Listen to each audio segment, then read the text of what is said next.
రేపటి నుంచి ఆసుపత్రుల్లో ఫ్రీ ఓపీ, ఈహెచ్ఎస్ సేవలు బంద్. ప్రస్తుతం ఏపీలో ఎన్టీఆర్ వైద్య సేవా ట్రస్ట్ ద్వారా ఆరోగ్యశ్రీ సేవలు అందుతున్నాయి.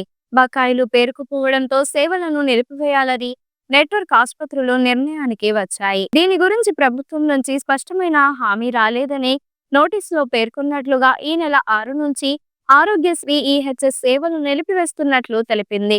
వచ్చే ఏప్రిల్ 1 నుంచి బీమా విధానంలో ఎన్టీఆర్ వైద్య సేవా ట్రస్ట్ సేవలు కొనసాగేలా చర్యలు తీసుకుంటున్నట్లు చెప్పారు. బకాయిలు చెల్లించకపోవడంతో ఎన్టీఆర్ వైద్య సేవా నెట్వర్క్ ఆసుపత్రుల్లో ఉద్యోగుల ఆరోగ్య పథకం సేవలు ఉచిత ఓపీలు సోమవారం నుంచి నిలిచిపోనున్నాయి.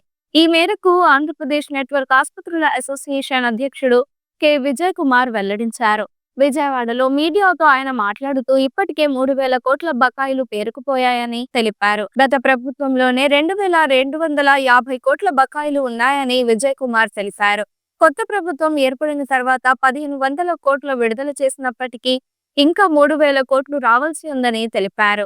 ఆసుపత్రుల ఆర్థిక పరిస్థితి బాగోలేదని, ఉచిత వైద్య సేవలు అందజేయలేమని స్పష్టం చేశారు. బకాయిలు చెల్లించకపోవడం వల్ల ఆసుపత్రులకు ఔషధాలు, వైద్య పరికరాలు, రసాయనాల సరఫరాను వ్యాపారులు నిలిపివేశారని ఆయన అన్నారు. ఓవర్ డ్రాఫ్ట్ కావడంతో బ్యాంకులు కూడా సహకరించడం లేదని వివరించారు. ఈ నేపథ్యంలో జనవరి 6 నుంచి ఎన్టీఆర్ వైద్య సేవా నెట్వర్క్స్ ఆసుపత్రుల్లో వైద్య సేవలు నిలిపివేస్తున్నట్లు ప్రభుత్వానికి నోటీసులు ఇచ్చామని ఆయన తెలిపారు. తమ నోటీసులపై స్పందించి ట్రస్ట్ సీఈఓ ఫోన్ చేసి బకాయిలు క్లియర్ చేస్తామని చెప్పారన్నారు. సోమవారం చర్చలకు ఆహ్వానించారని వివరించారు. ప్రభుత్వంపై గౌరవంతో సోమవారం ఉదయం నుంచి ఓపీ, ఈహెచ్ఎస్ సేవలు మాత్రమే నిలిపివేస్తున్నట్లు ప్రకటించారు. అలాగే ఆరోగ్య బీమా పథకంలోకి ప్రభుత్వం వెళ్తే రాష్ట్రంలో ప్రైవేట్ ఆసుపత్రుల మనుగడ కష్టమని అభిప్రాయపడ్డారు. ఇందులో కనీసం కో-పేమెంట్ విధానాన్ని అమలు చేయాలని విజయ్ కుమార్ డిమాండ్ చేశారు. ఆరోగ్య బీమా ద్వారా 100% క్యాష్లెస్ అంటే ఆసుపత్రులు నడపడం కష్టమని అన్నారు. అటు ఈ అంశంపై ఆసుపత్రుల యాజమాన్యాలు సమావేశమై సమస్యలపై సుదీర్ఘంగా చర్చించాయి.